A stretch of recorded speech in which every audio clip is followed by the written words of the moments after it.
欢迎第一组的伙伴们，欢迎大家啊！今天我们来做一个主题是关于现在什么东西正在走向你，什么东西正在形成当中。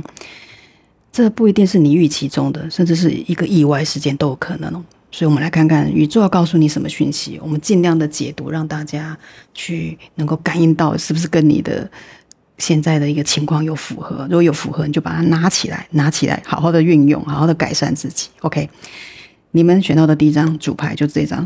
卫生纸的牌。这什么牌？这代表的是一个卫生纸囤积者。为什么要囤积？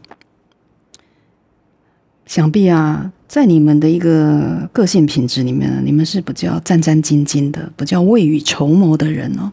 很多事情呢，你没有事先准备或者事先的规划，你们是不安稳的。就像卫生纸，家里即便还有，还是多买个几包。打折的时候、特价的时候，多捆的两袋就回家了，就是很顺手的就去做这样的事情。可这样的事情有时候啊，某个状态也是代表你某一种安稳感不够，你容易焦虑，会容易担心。这个在于说，你对现况的东西一旦掌握不住，或者说没有办法在你的判断底下去发展的时候，你们会特别焦虑。那在这个时期啊，你们就会使用一招，就是这一招。我先准备用囤积的方法，我预备什么东西先预备好，来以防万一。但是这个以防万一的东西啊，这样子的一个过程里面啊，反而啊，在这个事情还没有真的焦虑到你的时候，已经焦虑到你了，你懂吗？你反而为了去做这个所谓预备的动作啊，花了很多心思，你会很多的一个忧虑啊，跟担忧在里面，去为了储备，为了让未来或东西更在轨道上，这反而是另外一种压力。适度的是 OK， 可是我这边看到的是说，千万不要过度。不过还好的是，这张牌的背景，它背景在说的是一个比较温和的粉红色的概念，还有一些花，这个壁纸啊，还蛮舒服的。很多东西在新生长，有没有这个植物哦，也是一种蔓延。所以这个蔓延，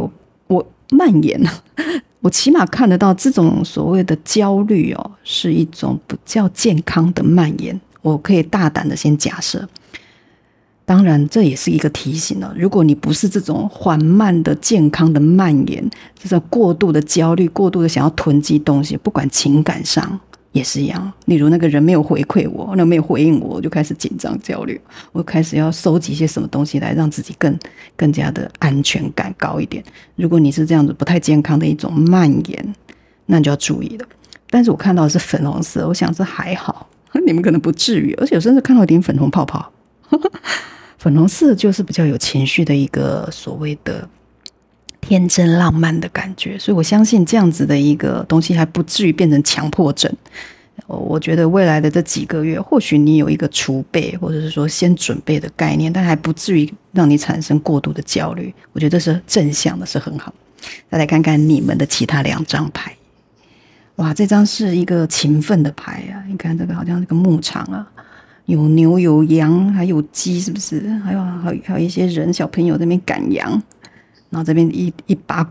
稻谷啊，感觉就是丰收的意思哦。勤奋嘛，带来丰收，非常好的一张牌啊！所以你们的囤积这种事先预备是带来好结果。这有摩羯座的能量，摩羯座在这里。摩羯座大家都知道啊，坚韧不拔，然后朝向目标去前进了。他不是会做那种理想主义判断的人，不会过度的美化很多事情，他会说一是一，看到什么就解释什么，不会去过度的渲染。摩羯座这种比较有实在意义的能量在里面哦，实质上的，他更相信的是一步一步的去达成，然后亲力亲为，甚至讲的养牛羊一样，来自己来，然后最后的收到、收割、收获是来自自己的努力的，更相信的是这样。所以摩羯座在这个我们的牌里面，我觉得又更加就呼应我刚才说的这个，你们的粉红色的底色在这里，不至于让你们过度的内耗自己，可能有稍微想要坚持一下，但这坚持更多的是说，我去朝向我的目标，摩羯座的力量就在朝向我的目标去进行。然后这个东西哦，是我为了达到目标而做的事情，我不会觉得它是辛苦。你们更多有这样的能量，所以你们还蛮吃苦耐劳的，是很能吃苦的这一群人。而且你们又有一个水星在这里，这个水星的能量啊，它代表的是一个表达跟思考，所以你们不是那一种漫无目的、漫无章法的随便乱做、随便乱执行的。所以未来这样子的一个能量会在你的1到3个月，你可以看到，不管什么事都在这样子的一个底蕴之下，我觉得都是很棒的，起码不会急就章或者乱七八糟，摸不到头绪，绝对不会哦。这样子一个思考的水星又在这里，它思考层面是更广的、更深入的、更加有情绪点的，不是随便的、胡乱的。而且摩羯座也说了，本来就是会坚持，所以这种所谓的勤奋在这边我觉得创造什么都是很好的一个牌。而且啊，这更多的是说，甚至未来你们会更看清一种所谓社会的一个权利啊，是一个必要的象征。就是你们会尊重某种权威，而不会去抵触它。而理解了这样的权威之后，你甚至会利用这样的一个权威、这样的地位性来帮助自己达成目的。这也是我现在看到的摩羯座在水星的一个勤奋的能量。你们勤奋的点会到位，很不错。而且你们又有一个所谓的防范未然、那个卫生纸的囤积者这样子的一个预备能力在里面，又感觉更好，很棒。再来这一张是一个床啊，这个床很可爱，这个女孩睡在床上，旁边有个人，这在情感上看得到，一男一女休息一下。如果你以前过得非常的努力啊，一直在安排这个，一直在努力这个，勤奋这个，朝目标前进，过得非常的辛苦，甚至在别人看来就像阿信一样，这个叫做坚毅不拔的这样子的一个生活的时候啊，休息一下。我甚至可以看到的就是在自己的生活上你已经努力够了，可以稍微给自己放松一下，不用太过担心担忧。这边好多爱心在感情上好像也不错，也可以稍微休息一下，不要过度的忧愁或者是不安全而想要囤积什么。这个囤积者在刚才说有可能负面的，虽然这个负面的成分不大啦，比较是一个缓和的正向健康的蔓延。那这样的一个蔓延的时候，记得适度的休息也可以让它更健康。这个爱的休息不用过度的去你马上要回我，你没有回我就该怎么，我就乱想，胡思乱想，不要。可以让适度的让情感的东西也休息一下。看到这个爱心就在这里。当然不是情感面的，也代表一个对事情、对关系、对事件，现在工作的也好，去产生一个比较容许自己休息的一个状态，不要过度的压榨自己，或给自己一个高标准，然后每天都想要达成，然后每天都说想要上进。其实人偶尔懒散一下是 OK 的，真的，那其实是健康的。所以在这样子的一个囤积者底下，我就是觉得不要过度就好。你们本来的准备跟那种防范于未然的这种心已经有了，就不要再苛责自己。有时候稍微让事态缓和一下，休息一下是无所谓的。起码看到是这样。再来看其他煎锅，这个叫做指责麻烦。这看到的就是你很多时候把事情看得可能太严重了，就像热锅上的蚂蚁一样，煎锅嘛。很多事情着急，好像赶快要去行动去完成，或者说现在有一些人事物对你的一些指责或者对一些批评，你觉得很讨厌，这煎锅有这样的意思而这样子的一个过程里面不要去把这样的情绪囤积在自己内心，因为在这个卫生纸旁边。卫生纸可以做很多事它可以拿来擦眼泪，也可以拿来擦汗，对不对？也可以拿来擦掉脏东西。你理解这样子的很深度的，我突然觉得有连结。煎锅是什么人让你煎什么人让你难过，什么指责批评让你觉得不舒服的时候，卫生纸不要只是说自己这边内耗我开始又不安稳了，我开始又要找安全感了，我自己这边内耗，不要。这卫生纸抽几张来把这个肮脏的东西给擦掉，抹掉。怎么处理掉？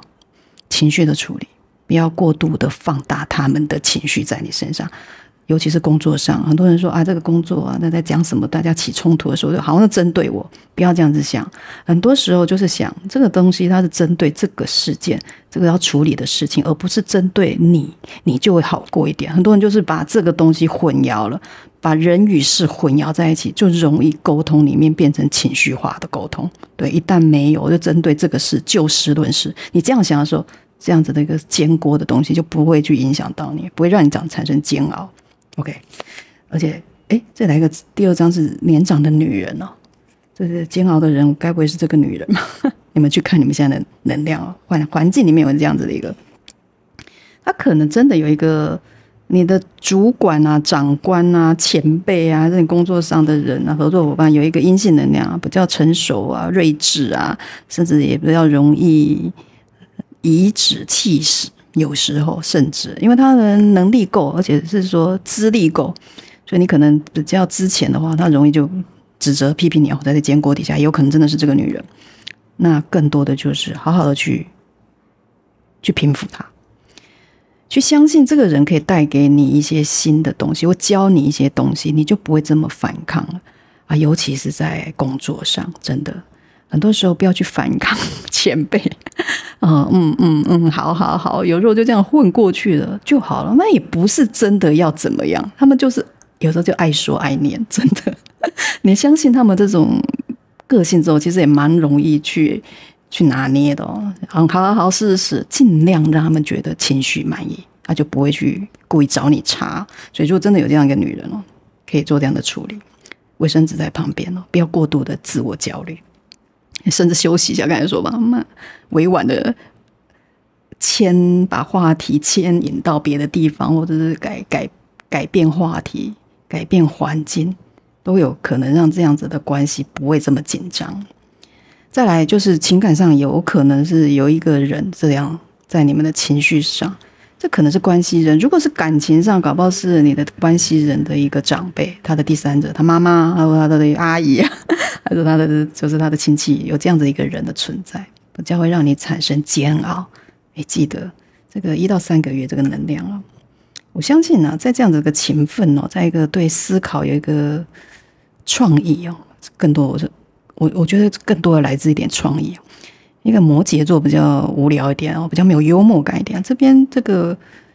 思考的一个特殊点，我甚至觉得你可以用一些特殊的方法去解决，不用去想的太过严重，用一个特殊以前你没做过的方法去回应他们，说不定有一个新的结果。来了吧，结果水桶第3张不错，这个水桶的水啊好像倒了，对不对？但是它就在河边溪边，它重新再舀一桶水就好。你有设备，你有这个水桶啊，对不对？你有资源的，你不要在那边研究这个水为什么倒，是谁把它弄倒，为什么会倒？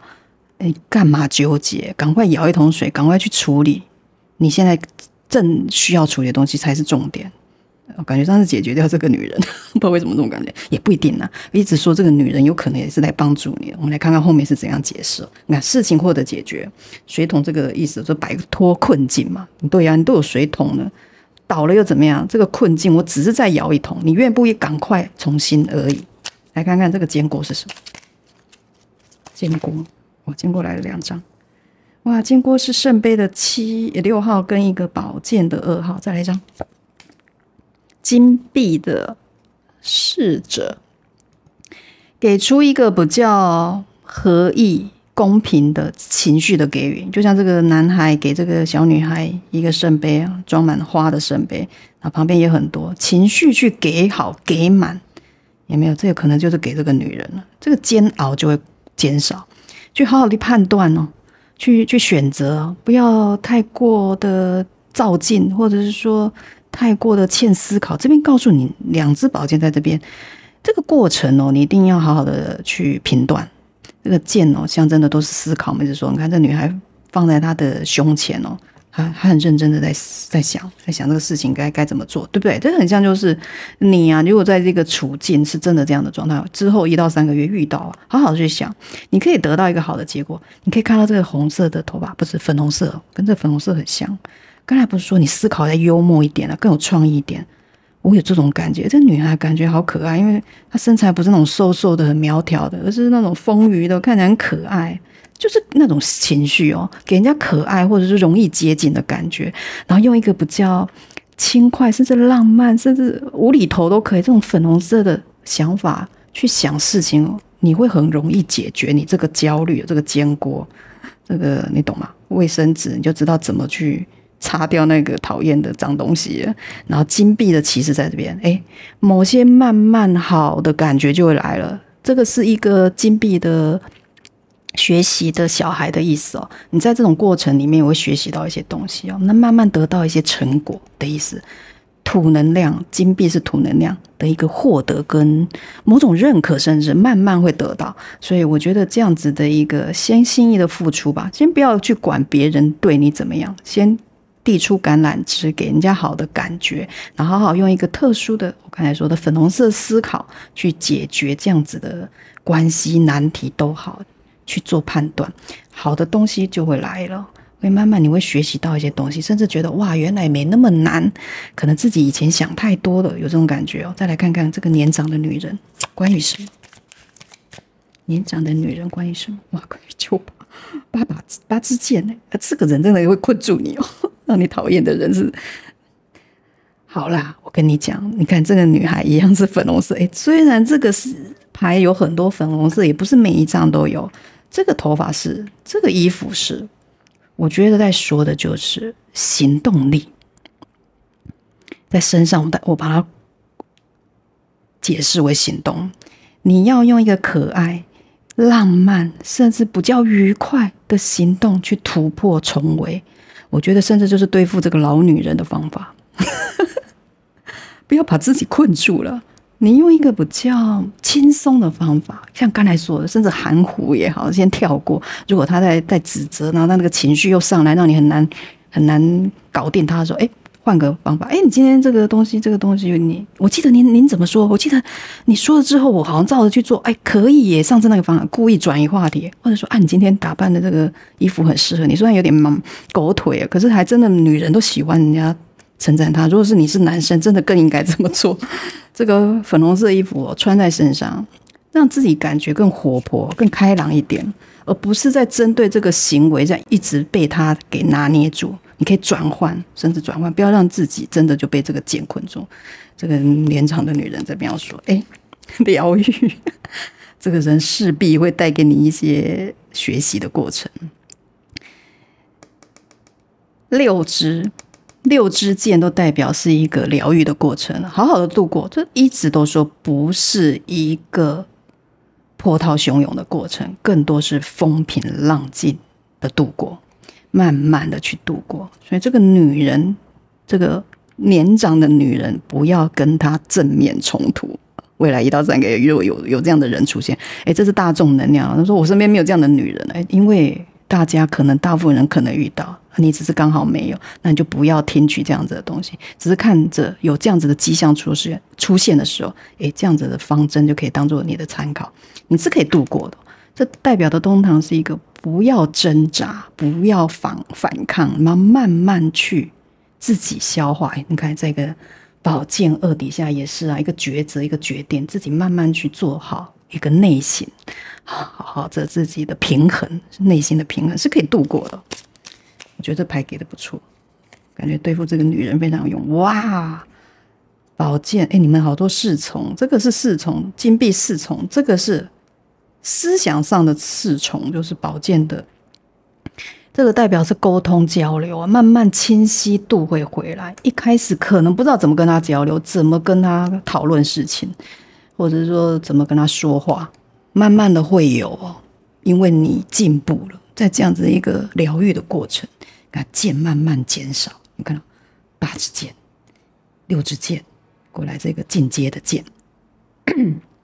这绝对是进步的过程，侍从都有学习的过程在里面，新的观点、新的交流模式、新的沟通的方法都可以建立在这里，不错，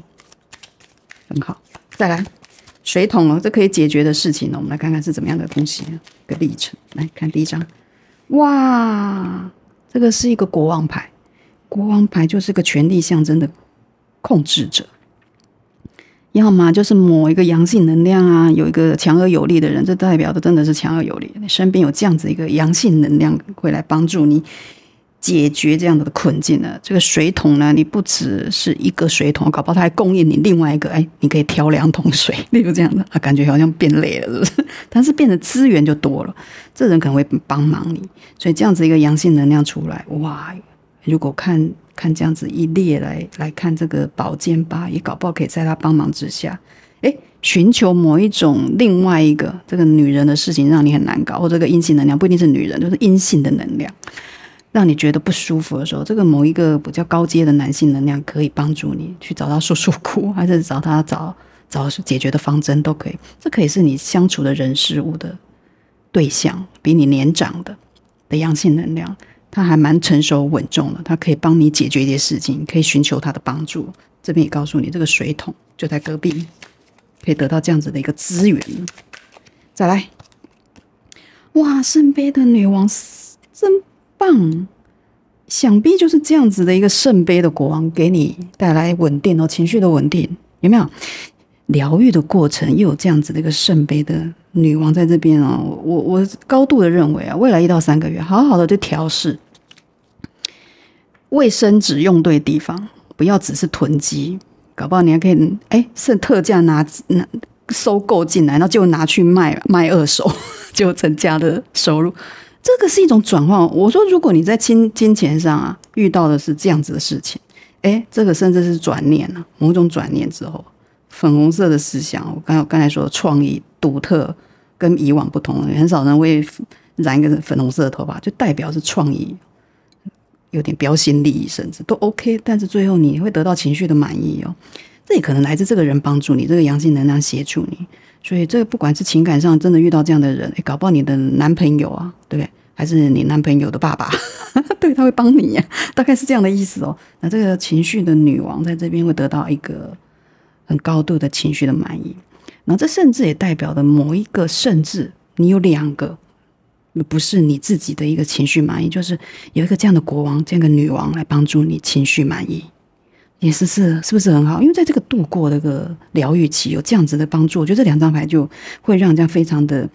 安心所以你这个囤积者的那个心态这种担忧就可以慢慢的消减下来，本来很容易紧张的。所以才说嘛，你们这个壁纸这种粉红色那种蔓延的藤蔓是好的感觉，我才说这如果是不是你另外一个人来帮你多好。再来，哇，权杖王牌很好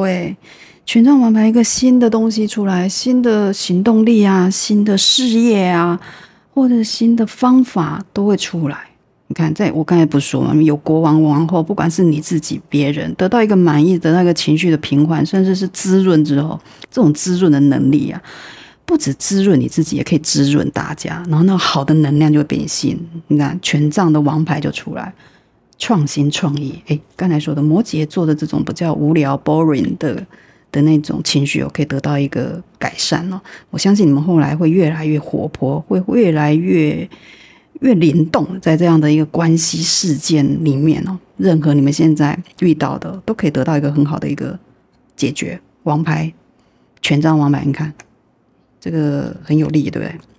神来一手这个棍棒就是一个初始的力量，甚至是一种初始的初心跟好奇心跟热力都会展现出来，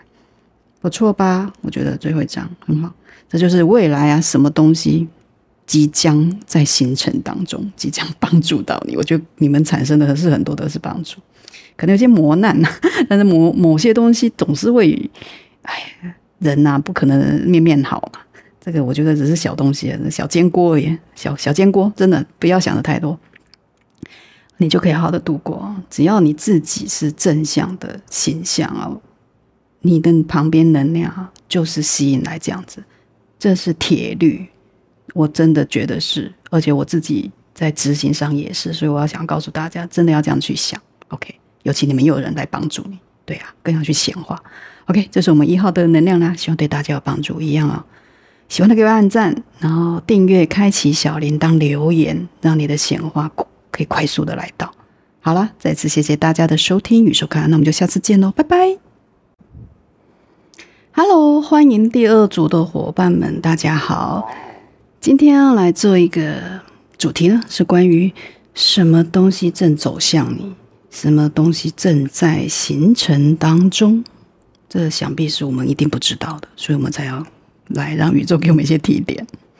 首先来看看这1到3个月，我们不会讲太久的能量，大概1到3个月。你们选到了这张主牌，他想要说什么？这是一个漏斗，这漏斗还蛮精致。然后这个手啊，也感觉上是一个很老练的手。这在说什么？这在说拖延大师，老练的手。可是我看到的这种拖延是带着某一种技巧性。我刚才说这个沙漏很精致，这个手啊也有一些岁月的纹路痕迹感觉是一个很熟练，果然是大师这个在正向来看，就是你会以极有创意的方式逃避责任，这样子说可以吗？等于说逃避一些问题，或者说跳脱一些让你讨厌的东西，而且这种方法是以很创意的逃避，就是拖延拖延大师就这个意思，所以堪称艺术这种逃脱的艺术。等于说你永远都在那个截止日赛跑在某一个方向来看也是这样的，永远都在拖在最后一刻我们再来做决定，或者再拖在最后一秒再来做一个方案的决定，都是这样。我在决定要说什么话，做什么事，但是最后的那一刻你往往又可以用很巧妙的一个技巧去糊弄过去让这个事情不会影响到你，又可以交代过去，这才是重点。我才说这是艺术这个很精致的沙漏等于说是你心中的一把尺你可以衡量这个感情，衡量这个关系，这个事件到底该怎么去婉转的不要深入其中。我不知道有这种感觉，你们并不是这么想在这样的事情或关系里面被牵扯太过于深入，所以才会拖延。这拖延也可能代表的是因为我还没想清楚，所以我必须先拖延。所以我才说这个东西不是故意的，不是故意像之前说的鸵鸟，跟鸵鸟是两回事。这边的拖延大师更多的是他是以一个很巧妙的技巧掩盖自己其实还尚未准备好。这可能是你，也可能是你们未来相处这1到3个月这个人的能量，这个关系的能量。这如果是一个本来就还模糊的，或者是说本来资源就不清楚这个状态下是很好，先拖延嘛，以时间换取空间，大概是这样。但是如果是一个你比较急迫想要知道的事情，就不是一个好事就容易陷入这样子的一个缓慢或者是说停滞当中，甚至你会觉得没有进展，比较怕这样。但是我现在看起来还不好说。我们来看后面的牌，直觉吗？这边来了一张直觉，这感觉很像佛头佛像，这边2个莲花，好像要你也是心平气和的去做的感觉。好似不用紧张。如果你是这个拖延的人，你势必就是这个佛像，2朵莲花，很淡然，很安定，纯粹就是用自己现在感觉该怎么做就去做。这有巨蟹座的能量，而且在水星，我们前面那组也是水星，这边也是水星。今天大家都运用在表达跟思考上的能力很多，未来1到3个月。巨蟹座又是在一个守护跟稳定性高的星座，所以我在想的更多的是实质上的东西的在考虑家庭上的或者是说经济基础的或者公司的发展经营更多的是更切确的实质上的东西去做考虑，不是虚幻缥缈。这种直觉力虽然讲直觉，但是这个直觉是建立在这样子的参考底下去做判断的。水星这个思考力很大，而且他考虑的是比较根源性的东西。这可能是你们啊，你们也是在考虑用这样的方式去考虑事情，考虑对象，考虑关系。这个关系你们是比较认真的。虽然说是直觉，但这种直觉充满了一种根本性、完整性、稳固性。那这是四宫，四宫也代表根源、家庭啊，就是比较居家。其实不错。因为你们的考虑不是在于说我是为了自己享乐啊，或者是说想要逃脱某些关系啊，反而是用一种比较根源性、家庭式、比较稳定的想法去做。不管你或关系人是用这样的情绪，我觉得都是好的。就这样，拖延大师果然是大师。我刚才说不是一般所谓的拖延症，拖延症比较是一直拖着不做、不动、不作为，比较摆烂，对，更摆烂。这个拖延大师更多是技巧，我在说嘛，这个沙漏多么的精致，看起来就是很厉害的一个工具，有没有？这是一个很精准的标准，而这精准就在于巨蟹座在这里很稳定、很沉稳，甚至很成熟的方式去做的一个必要的拖延，挺好。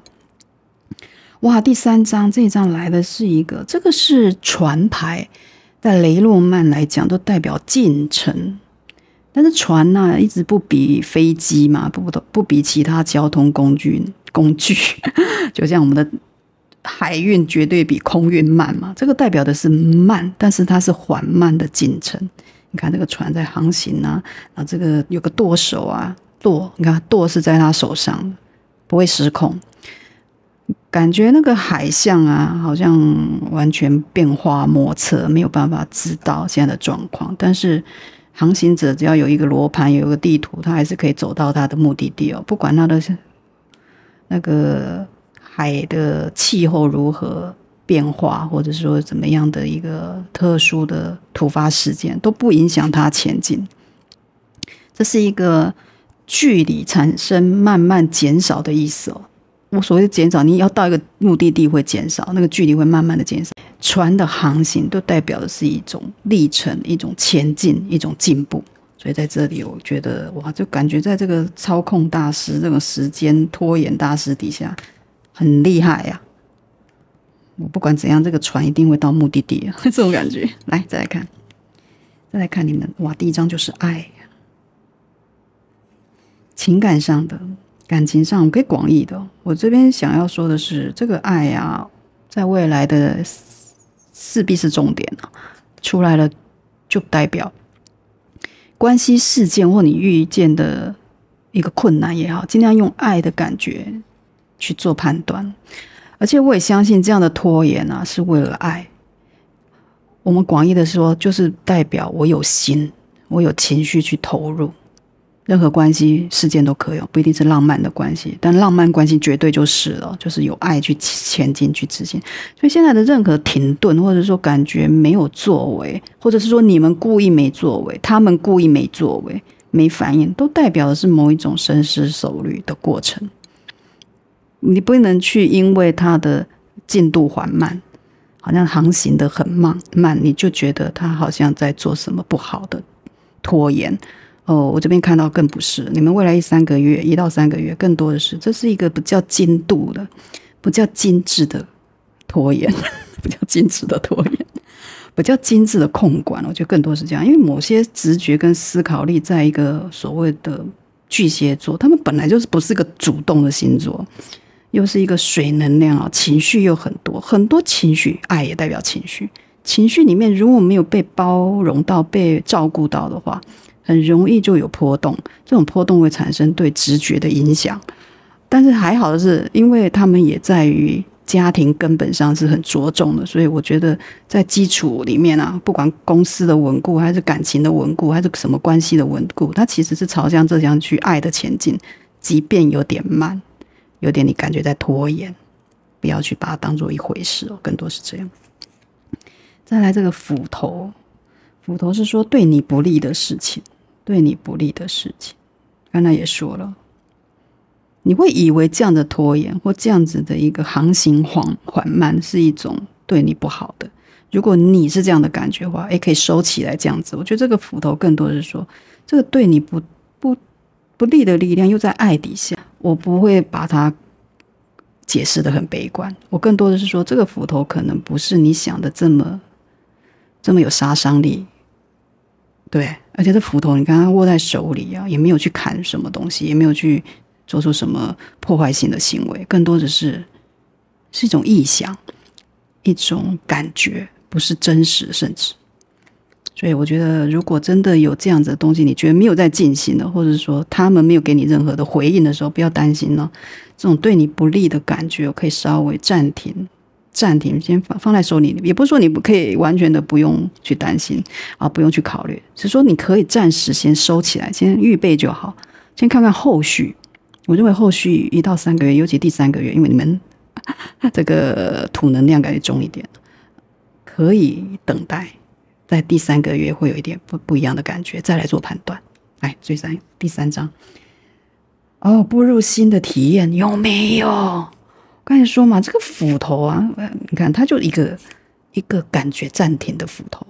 它不是这种速度感的画面哦，是一个拿着而已，所以它不一定是会砍下去嘛，还在决定，甚至要不要砍也还在决定当中，用这个直觉来决定，但会不会砍？我认为杀伤力真的不够，因为它是在一种刚才说的，那个巨蟹座的稳固根源底下去判断的时候，判断的事情就不会这么的表面，这么的肤浅，是更深入的，所以更多时间在这边，所以暂停在那里。好，一条腿出来，这张就是很好。他说会步入新的体验，对呀，因为跟你想的不一样，不就新的体验吗？你本来以为是那样，结果不是那样。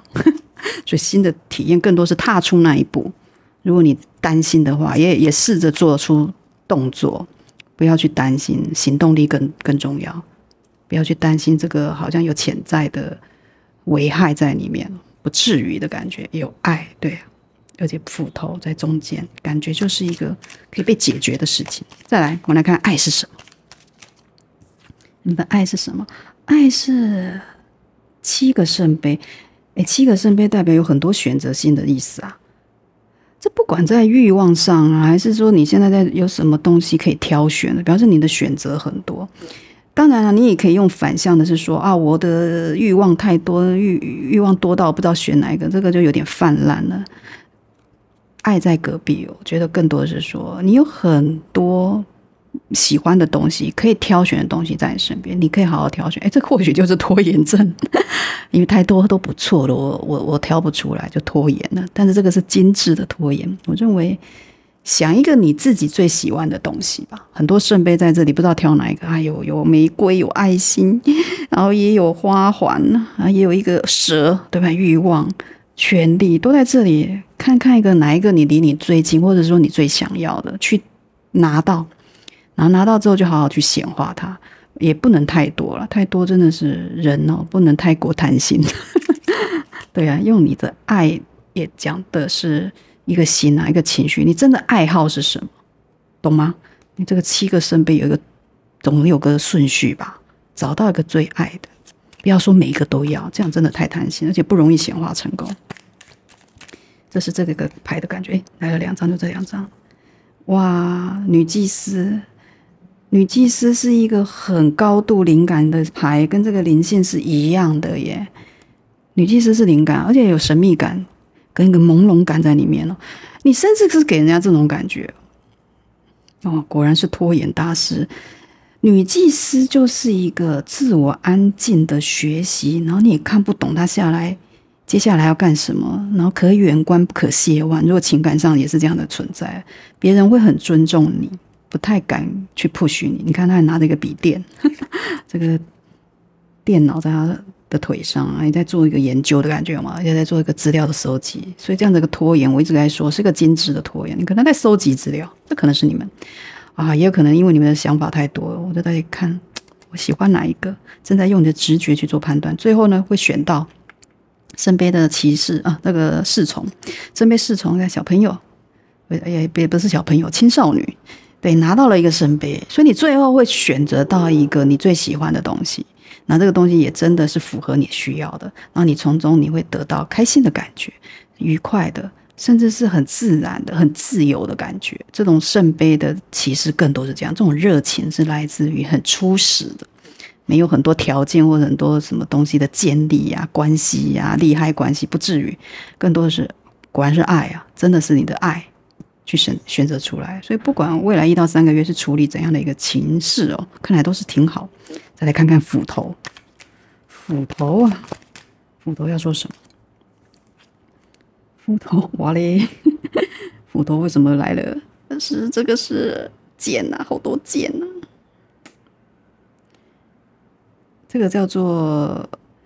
帮你数2、4、6、8、10，18宝剑。为什么要数呢？10就到一个，你知道吗？临界点。这女孩啊，躺在这样子的一个感觉不太舒服的一个环境里面，还看着手机哦，你还看着手机啊。所以我在想的是哦，这个10字把剑，这个斧头更多的是没有回应。那100把的剑都是思考，一直说的思虑啊，插在他身上。那女孩躺在这里啊，半死不活，就说为什么没有回我？为什么没有消息？就一直在滑手机，一直滑，怎么没有新讯息进来？还是你在等待什么工作的消息？还是一些什么合作的机会？例如这样，所以难怪你会觉得现在有好像是对你不利啊，你处于劣势，你才会10字宝剑在这里。但是你一直在等待讯息的来临，我觉得看到的是这样，不要担心哦。我一直觉得这个是一个精致的拖延，刚才说精致的拖延在你们这一组真的是表现的淋漓尽致。就是让你拖延的意思。来看看第2张吊人牌。哎，在这样的宝剑底下，只好自己吊起来想一想，到底发生什么事情。不过在女祭司底下，我认为你很快会想出来，你会很棒的去解决这样子的一个思虑过程。吊在这个树上，也就是用一个新的观点去看世界啊，我不是用正常的模式。也是这个意思啊，去看看。所以我来说，这个斧头啊，不足以伤害你啊。当你用一个新的观点啊、新的立场、新的方式去解构这样子的问题、这样的关系的时候，你或许就得到某一种新的体验。刚才这只腿嘛，踏出去的新的体验。所以这就是我看到的。再来一个，再来一个，来了好多张。来，我重来，再来抽。哎，来了，怎么也一样来很多张？我要来1张就好。来，我们第3张再来1张。哎，出来了。金币的时候，10个宝剑之后，最后经历一个特殊的观点，把自己倒吊起来，得到了10个金币。可以体会吗？常常看解读的话，你应该体会我觉得这里面的含义啊。家庭的温暖，你们在稳固哦。未来1到3个月啊，你不要觉得你们的关系会不好，尤其是感情、家庭跟你亲密感重的人，这可以包含的也是可以公司组织，它也代表一个组织里面哦。这10个金币代表是高度的稳定，甚至会有钱进来，经济上的资源，懂吗？金币10。所以啊，在巨蟹座的这种考量底下，果然是一个很棒的支撑。这张牌完全在这一行列里面。非常好，巨蟹嘛，我一直说的脚踏实地的，他是一步一脚印的，他是针对那个我的家庭、我的根源去深挖的人哦。所以这个金币来临的10个完全不意外，所以这个斧头真的果然是暂停的。他的拖延会让你以为这个东西没有结果，但是后来机会来了啊，工作来了，甚至搞不好来一个还不错的，给你一个配不错，哎，新工作配不错，还是说哎。想买房子的，甚至这也代表家庭的稳固。来了一个房子，那个这个售价不错的，买到了，甚至是看全部人住在一个房子里面，是一个很安定、高度安定的意思哦。尤其是家庭，又在摩羯座，不是巨蟹座的这个加持底下，这10个金币太棒了。来，这条腿我看看怎么伸呢？怎么伸出那条腿？哎，来了，哎，休息。暂时先休息，你允许这样子的休息。刚才女孩躺在这里滑手机，这个下面就来一个休息了。这身心灵的休息了，以前看过牌都知道。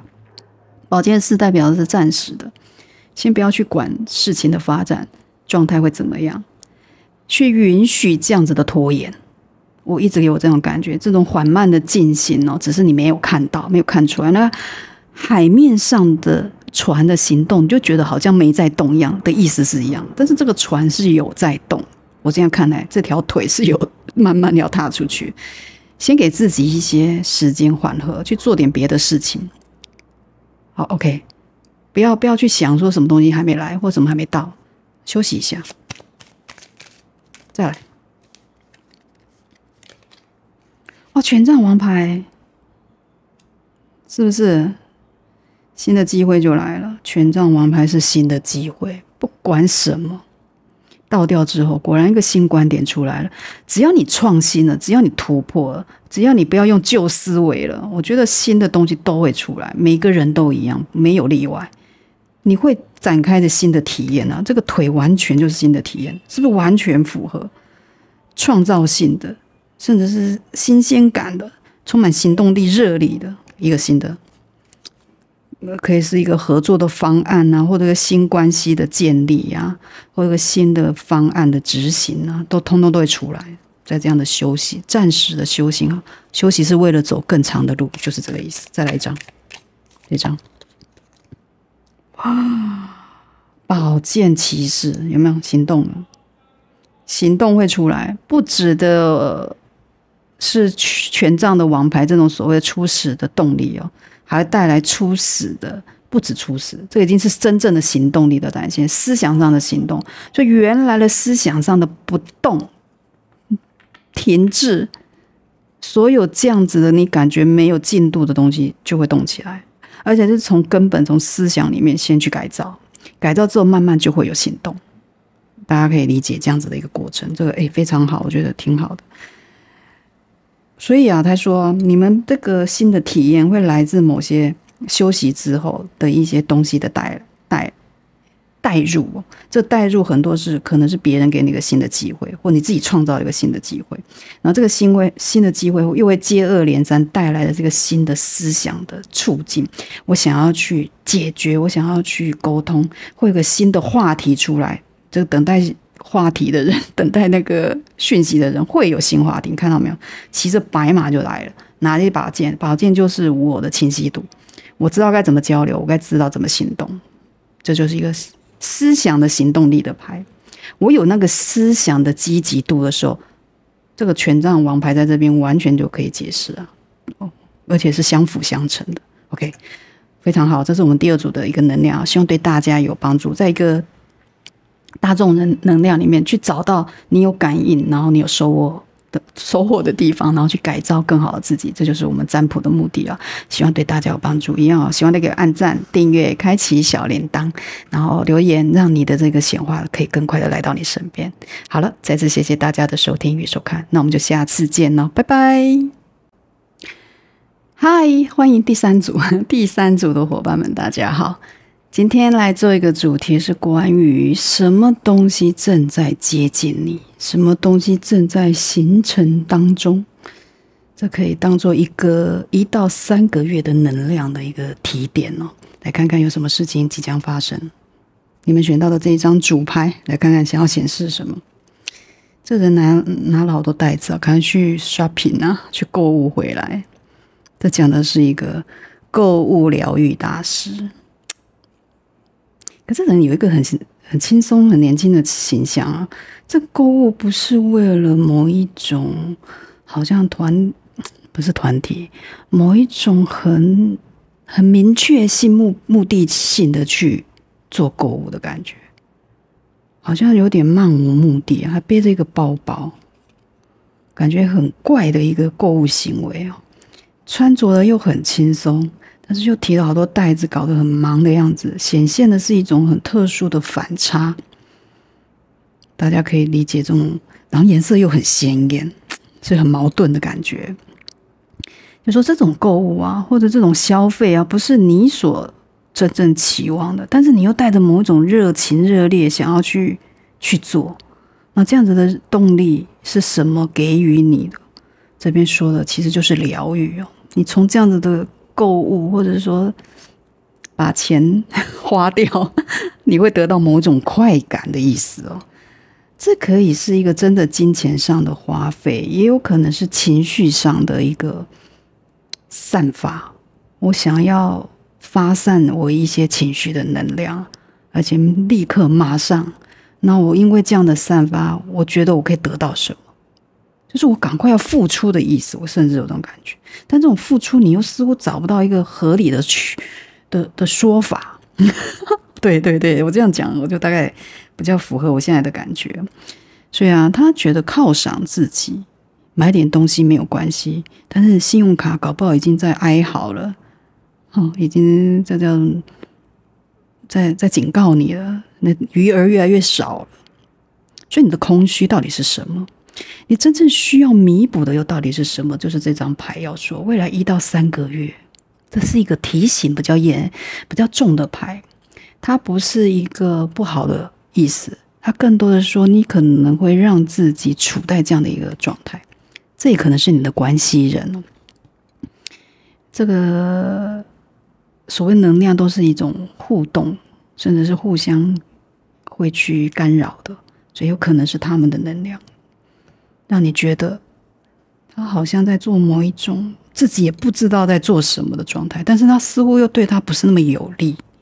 但是那种有没有利啊，只有当事人才知道。就像消费，我这样就是叫做不理智的消费一样，我过后我才会觉得我自己不理智，在当下我会觉得很畅快。所以大家知道那种反差，别人看起来会觉得挺不理智的，但他自己当下不觉得。我觉得我就是要这样子去弥补刚才说的某种空虚，某一种需要填满的东西。来看看是什么，光看这一张牌好像还不够。心灵的一个所谓的灵感啊，这双鱼座在水星的能量，双鱼座有包容啊、暧昧啊，情绪跟情感的能量在这边很重，很可能是感情面哦。某些东西让你觉得，我觉得这个人啊，这个关系可能给你某一种很特殊的感觉，就是他好像似乎表面上供应了你很多，但实质上你好像又说不出来他到底提供你什么，好像有这种感觉，就像购物。疯狂的购物，然后就会疗愈自己，但当你买完了一样空虚，是这种感觉。你当下你会觉得啊，你们很好啊，例如可能外面看来觉得，你那个男朋友不错，你的女朋友很棒啊，条件很好啊，然后好像很棒的一个资源哦，都在你们的这个关系人身上。但是你真实的去感受，你实质上得到，你好像又没有感觉。所以这个所谓的灵感啊、感觉、感性的力量在这边，更多就是说某种暧昧的奥秘，是在一个比较大家自己也看不太清楚的状态，而且又在一个水星哦。当你对一个情感或对一个事件、对一个关系哦，有一种模糊不清哦、暧昧不明的感觉的时候，然后你又用水星的那个比较思考力、比较表达力的方向去发展的时候，就会更着重于到底这个是什么，这个样的一个情绪到底是什么，你们会想要去分析。所以这个未来的1到3个月，什么东西即将会来临，正在形成，就是你某一种灵性要触动，而这灵性来自于你某一种的欲望的没有被满足，而这欲望甚至不是你表面看到的欲望，是你更深刻、更内心的东西，别人可能都不知道的，你自己还在探索，说不定。然后你所以才会用水星啊这种比较深刻的去思考，去想要表达什么去做。然后12宫有私密啊跟隐晦的概念在里面，果然呢，而且这月亮感觉没有什么表情，也是一种所谓的某一种担忧吧。所以你们在担心什么情绪上或者感情上的东西的话，会在未来1到3个月很明显。然后第3张这张是蛇，情绪啊都是被干扰的，就像一条蛇，你在哪里出没你不知道，你就会感觉不安稳了，感觉有点骚动。蛇也代表欲望，但是它也代表聪明哦。蛇也其实是代表聪明的，在很多符号学里面，它其实代表聪明象征，代表你是可以思考的很精准了，水星的能量在这里，你可以思考的很深刻的。而这思考的是什么？就是你这个欲望到底是什么？到底干扰你的到底根本的原因？那个人的状态或这个事情的一个发展，你很想要理清楚，很想要把它弄清晰。清晰之后，你才能知道该怎么去做。但是在这个过程里面，你会有一些比较奇怪的行为出来，就是这个所谓的疗愈、购物疗愈，用某些东西去弥补某些东西的感觉。这也可能是你的关系人，不是你就是你的关系人，他们有这样子的能量。再看看其他的牌。中公告，公告不成功的计划。第二个，这个绳好像断了，感觉对不对？结绳，绳结断了，然后不成功的计划。公告不成功的计划，先看这2张。这个钟就代表一个，就像人家要公布什么事情会打钟一样，就像上课的钟一样，某些东西会出来。所以未来的这个东西啊，会来告诉你一个结果，而这结果啊，他说了，如果连接这一个，他说是一个不成功的计划，所以你可能在暗自里面暗自去判断，所以你才会有这个蛇在内心里面搅动你嘛，在干扰你嘛，因为你在你的潜意识，是你的灵感、你的直觉底下，你其实有点感觉这样的可能会来临，是不是？你觉得某些你不想要的一个结果，可能已经在路上了，或者已经快要形成当中。而的确，在前面也看到这样子，好像某些事情的来到，或者一个消息的结果不符合你预期，那这个结啊断了，本来应该要有的一个进度没有，本来要有的一个关系的联合感可能失去了，也可能是个合作关系没有这么的圆满的感觉。来自于某些公告，但这个公告也不一定就是公告这个东西，它公告搞的是别的事情。待会我会来深度的了解一下，起码看这2张的话，会觉得这个公告之后会有某些东西离开、结束，或者说不成功，神的断掉。第3张，蜡烛，这倒是不错。你经过这样子的一个过程之后，蜡烛最后是呈现的是你会被指引方向，就是烛光嘛，代表是希望。搞不好重新会知道该怎么做。这个烛光也是解决这个焦虑的主因哦，甚至是关键。你看这个蛇哦，在一个心里面，窜来窜去是不舒服的。你也知道，大家都知道，都感觉是。你在一个地方呢，一直在担心蛇出没，那不是感觉很毛的，总是不安稳嘛，这种感觉。但是会有个希望来改变。我们就是来深入来了解一下，这到底这个个别代表什么？钟，我想要知道。对，我们第3组宝宝，这样的一个钟，一个公告，一个消息的来临是关于什么？消息是来自某种竞争哦，某种竞争的东西。这没有代表谁胜谁败的意思哦，这更是的是一种我就是要求胜的一个心。所以在一个你们现在在比赛什么，或者想要拿到什么案子，还是要做一个怎么样的结束？应该说关键阶段性的一个结束发表，例如这种东西会得到一个公告，这个公告是来自于公开的，或者说主管直接报告出来的，还是说你相关的关系人直接告诉你的，这种东西会被说出来，应该这么说。然后说出来是为了是说，因为这个事情也进行了很久，大家也竞争了很久，大家都想求胜，这样最后的结果会得到一个明确的答案，看起来是这样。哇，一样是宝剑，很多宝剑牌这边，这个是一个宝剑的侍者，宝剑侍者代表的是一个更有交流、更清晰的一个沟通，所以在这样子的一个大家求胜，或者是说竞争，我更多是思想上的竞争，我这边看到，然后大家会得到一个学习哦，这边有更多的是新的交流会出来，展开新的一个能量的交换。我感觉的，因为这所谓的公告也代表我公开出来，那个对象或你那个组织还是那个公司什么团体，然后可能跟他公告什么东西，让你知道。那你知道在这样子的一个所谓的竞争，暗自竞争，就是不知道，就可能就是蛇在这边的原因了。这东西就是不知道、不清不楚的，然后你会很搞得你很紧张，可每个人都很紧张，不止你，对不对？有加入到这件事情或这个关系的时候，这双方哦都有可能有这样的能量，不知道该怎么办。但是后面会因为这样子的一个公告，我刚才说的，不管是谁说出来，或者是大家表明的心意，然后造成OK， 我的交流就出来了，我就知道该怎么去说，该怎么去沟通，该怎么去解决，然后把方案大家拿出来讲，甚至有这种过程，这过程是学习性的，很多都是我慢慢经验，慢慢的去见招拆招。对，我好歹要有招出来，对，现在就显然就出来了，那个招已经出来，大家出招了，总有人出招了，那你们下一步就知道该怎么走，不管好坏，都知道该怎么去进行，更多是这样的一个公告是好的。哇，三支宝剑。所以这样子出来之后啊，造成一个某些东西必须判断、必须割舍，造成心理的压力啊。这个舍在这边还有所谓的疗愈，购物疗愈，可能就是这样的一个原因啊，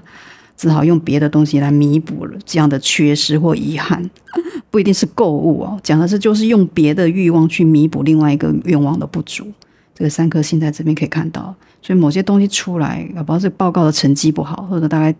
老板跟你说啊，这个企划你要重弄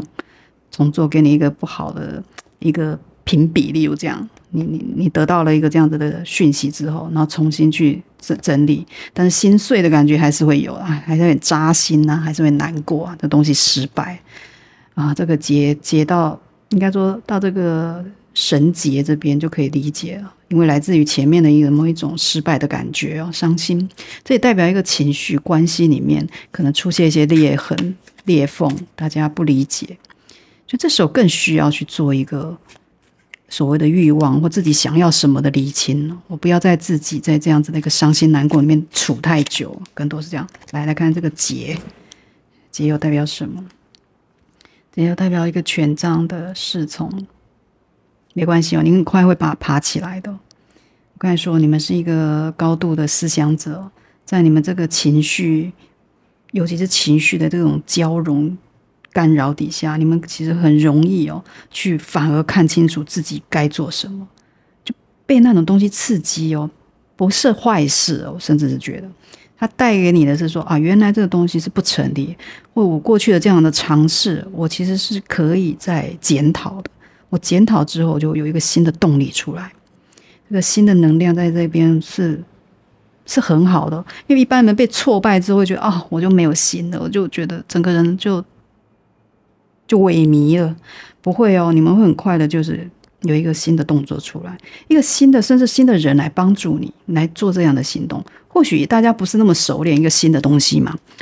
新的事情或者新的一个发起，那个东西绝对都是创新的，大家都没有经验 OK， 愿意去学，你也愿意去学，甚至有这样的人来帮助你。所以我觉得这样子的一个所谓的结啊，没有成功的结，我觉得不影响你们后面还会找到一个新的出路的。来，哇，圣杯二是不是刚才不是说有人会帮助你吗？帮助你去了解过去不舒服的东西之后，还重新跟你一起团结去做一些事情。我觉得这样的新的发起来自一个新的人，这可能是一个感情的对象，可能有一个人重新给你递圣杯，或者是说重新来关心你的这个人，可以是一个新的对象，也可以是你的好朋友或你周遭的一个人来协助你，来帮助你度过，然后来去创造这个新的动作、新的行为，有没有？我不会在一个地方待太久，所以我才说你这个宝剑3在这边很快的去爬起来。这个人是关键，这可能是一个新的对象，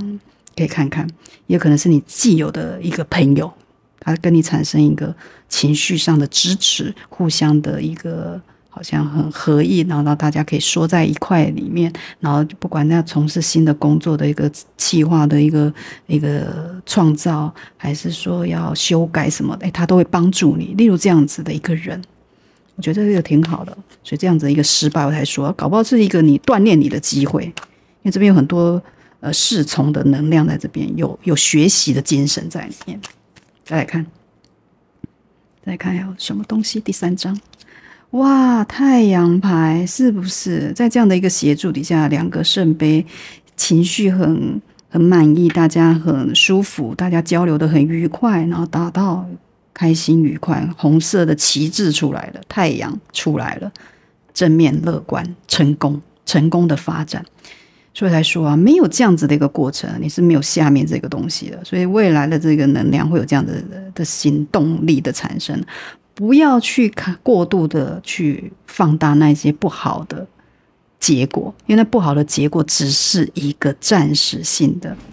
阶段的对你的一个评断而已，不是你人生就这样子就被它结束了，就只能在这样的评断底下，而是说在这样的一个评断下，自己知道了我可以哪里再做改进，或在关系里面原来我这个关系里面我可以在里面我学习到什么，以后不可以怎么样，或这样的人以后我不要接触，我不要接近，我要知道他是不好的。例如你就学到了，对不对？这种学到这种圣杯，甚至别人来帮助你理清，来帮助你解决这样子的事情，你自己有动力了，慢慢的朝向进步去发展，所以这个问题会被解决你不会在这种低迷待太久。再来蜡烛，我看到希望了，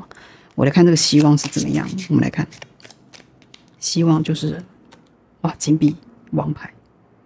好好，真的好好，一个神来之手给你一个金币，金币代表土的能量啊，落实。这是一个新的工作，新的关系，新的东西的落实，都是稳定性的意思。甚至给你钱，搞不好一个新工作给你了一笔，终于有个第一笔收入进来了，终于以前要担心那种蛇在内心跑来跑去的那种感觉，那种忧虑没有了，希望来了。来自于什么？来自这个金币来了，这个创造给你一个实质上安稳的东西出来，很棒。再来看还有什么？正义牌，心情得到解决，有没有情绪上的满意啊？我跟你讲，这个东西如果过去有什么人你 PUA 你还是什么，尤其感情对象，你会得到一个新的感情之外，还得到一个新的落定之后，心情得到平衡，正义就公平正义的来临，不会再觉得不公不义。但是如果你有哪里觉得不公不义的东西，就不要用消费性行为、不理智的行为去疗愈自己，这不是一个好的方法。我觉得你们迟早会知道的。那你会终于找到天平的那个两端，天平要怎么让它平衡的方法，就在于你曾经经历过这些，拿到成功的感觉，知道成功的步骤是什么。你没有经历过失败，你怎么知道成功是怎么样？你有时候你就经过失败就是这种感觉，成功原来也是这种感觉，你就知道你的心理的平衡感就会抓回来，就不会再觉得自己在失落里面，或是在忧虑这种蛇被缠绕，或者说某种失败的感觉，这种不成功的东西里面去一直干扰自己。所以正义牌在这边我觉得非常的棒。再来看最后一张，好了，来抽一张。圣杯的骑士，圣杯骑士是王子牌耶，白马王子，而且是白马，真的是白马。这边要说的，感情上会得到一个非常好的一个回应，而且我不排除是一个新的人，或者是说你的原来旧的人重新回归，然后因为某一种新的东西的建立，重新找到平衡。所以怎么在这样子的欲望里面的不平衡去找到平衡？如果情感上不要去用另外一个欲望来填补，这也是这边要注意的不要就我随便再找个人谈恋爱，我就以为我就可以过。不，你并没有把你自己的问题解决的话，你这样只会让你自己越来越惨，自己又陷入别的不同的漩涡里面。不要用这样的方法去疗愈自己，不要试着用一个比较理性的方法去想。这个正义就在讲这个理性是那个剑是在自己手上，你要怎么去理清你的欲望，你的想要跟需要，这到底是我想要还是我需要？每个人一直搞不清楚，就这样。需要的东西是你的叫做生命泉源没有它不行的，那才叫做需要。想要只是想要，这个衣服多买一件，我这个红色蓝色我都买一件，我都想要，但是不是必要。但如果你可以厘清的时候，你就知道某些东西或者是说某些关系某些事件并不是这么的干扰到你，因为你并没有那么需要。正义得到了，那这种所谓圣杯的情绪为什么会递来这样的一个圣杯？是那个人他被你更清楚的去点名，甚至是说去提示了之后，他知道他自己也应该说他也要知道他自己是怎么样的一个存在。由于你的确认，所以这样的一个很完美的圣杯的王子就会来到你的面前。这不一定是阳性的能量，讲的就是一个人会递着圣杯来到你的身边，去给你一个所谓情绪上的满意。这情绪的满意来自于什么？刚才说的，就是因为你给别人一个情绪的满意。那大家知道这样的感觉哦，你散发出这样子的感觉，这样的公平性，这样子的落定感。他也想要走进你的情绪也同时得到饱满，你就不用再用一个欲望去填另外一个欲望，这种完全永远有一个欲望都是空的感觉。OK， 这个灵性在这边，我觉得你们有双鱼座的这种感性在里面，一定是可以达成的。所以这是一个比较私密、比较隐晦的一个过程哦。很多时候是感情面居多，但是不是感情面的话，也代表了某一种在公司里面或在某个人际关系里面，它是属于比较隐晦的，大家没有被说出来的部分。这样的情绪需要做一个处理，甚至说关系啊或者合作之间的行为也要做一个理清，不要再让暧昧的东西或搞不清楚的东西去混淆你们之间。这个最后的圣杯啊，才会来到彼此，不管是你还是他们的心里。这圣杯我觉得可以更广义的是去说这种热情啊，这种温暖啊，是互相散布的。 OK， 这就是我们3号的能量啦，希望对大家有帮助。一样希望给我按赞订阅开启小铃铛，然后留言让这样子的显化能够更快来到你面前，这是真的有用的。 OK， 好，再次谢谢大家的收听与收看，那我们就下次见咯，拜拜。